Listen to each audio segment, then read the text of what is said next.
Good morning, 9th class students. This is Namrata Yadav, and today I'm going to teach you science. So, we have already started chapter motion, and now we are going to start graphical representation of motion. Although I have discussed all graphical representation in our first video, but yes, this time I'm going to discuss in a detailed manner, right? So, when we are going to represent graphically motion in uniform speed and non-uniform speed, we usually see that whenever an object completes a distance in equal interval of time, then it is having a uniform motion, right? And if it covers in unequal interval of time, then it will have a non-uniform motion, right? So when we are talking about the speed also, तो हम देखेंगे कि जब object जो हैं वो uniform speed से move कर रहे हैं तब कैसा उनका आपका रिप्रेजेंटेशन होगा, एंड देन अगर वो नॉन यूनिफॉर्म स्पीड से मूव कर रहे हैं तब कैसा रिप्रेजेंटेशन होगा. तो here your book is having a figure 8.3. they are showing that the graph will be the constant on the straight line, right? So also I have drawn this for you. क्या करना है, x axis पे आपको time लेना है जो कि आपका मिनट में होगा, एंड देन वाई एक्सिस पे आपको लेना है डिस्टेंस जो किलोमीटर में होगा, राइट?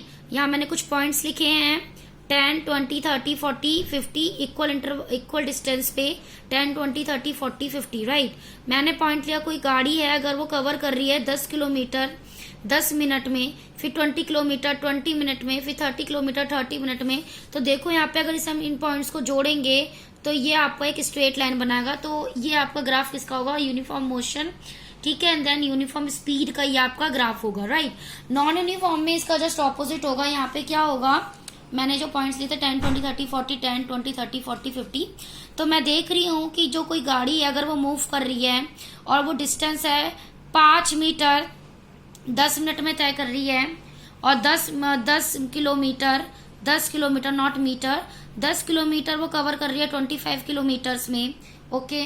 फिर 20 किलोमीटर्स वो कवर कर रही है 35 किलोमीटर्स में.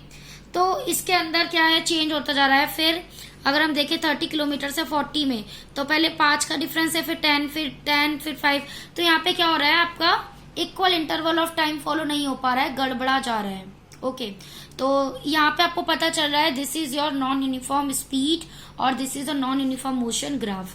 सो like this way we can represent our speed in different forms. Now it's time for velocity time graphs. तो अभी हमने स्पीड का पढ़ा, अब जब हम वेलोसिटी में चलेंगे तो हम देखेंगे अगर ऑब्जेक्ट जो है किसी स्ट्रेट लाइन में आपका मूव कर रहा है तो हम इसे रिप्रेजेंट कर सकते हैं वेलोसिटी टाइम ग्राफ से, ठीक है, जहाँ पे टाइम जो होगा वो अलोंग एक्स एक्सिस होगा, जैसे हमने स्पीड के केस में किया था वैसे वेलोसिटी में भी कर रहे हैं. बट जो हम डिस्टेंस ले रहे थे, ध्यान दो बेटा, हम यहाँ डिस्टेंस ले रहे थे जो वाई एक्सिस में, अब यहाँ डिस्टेंस की जगह पे वेलोसिटी हो जाएगा, ओके. तो वेलोसिटी इन किलोमीटर पर आवर, क्योंकि यूनिट क्या होती है वेलोसिटी की, किलोमीटर पर आवर, राइट? तो इस तरीके से कुछ आपका इसका फिगर बनेगा, ओके. तो वेलोसिटी जो होगी वो आपकी वाई एक्सिस में होगी.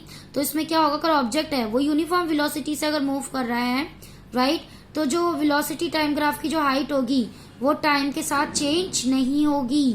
अगर ऑब्जेक्ट है वो यूनिफॉर्म वेलोसिटी से मूव कर रहा है तो वेलोसिटी टाइम ग्राफ की जो हाइट है वो टाइम के साथ चेंज नहीं होगी. ये हमेशा क्या रहेगी, स्ट्रेट लाइन रहेगी और पैरेलल टू एक्स एक्सिस रहेगी. देखो straight line and parallel to x axis है, वेलोसिटी की line parallel to x axis है.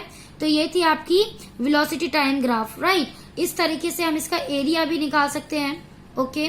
तो इस तरीके से आपका अगर को टोटल टाइम देखें हम यहाँ पे डिस्टेंस जो है वो किसी गाड़ी का अगर हम निकालेंगे तो क्या निकालेंगे, T2 है यहाँ पे, T2 माइनस T1 कर देंगे तो हमारा ये वाला टाइम निकल आएगा, ओके.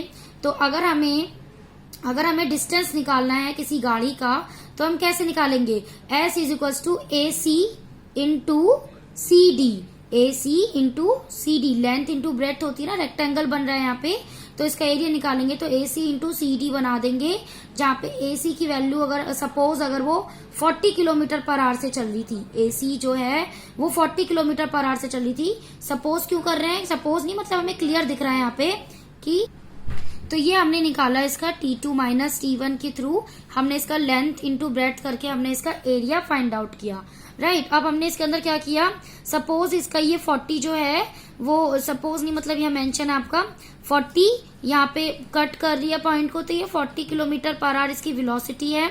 तो यानी AC यहाँ से लेके यहाँ तक की वैल्यू 40 है, तो ये भी आपका 40 रहेगा। 40 इंटू CD की वैल्यू क्या होगी, T2 माइनस T1। CT की वैल्यू क्या होगी, CD की वैल्यू होगी आपकी T2 माइनस T1। तो ये इसका आपका एरिया ऑफ रेक्टेंगल जो होगा वही इसका डिस्टेंस हो जाएगा, राइट। तो I hope you have cleared this velocity time graph, and next we will going to discuss in our next video. So thank you class.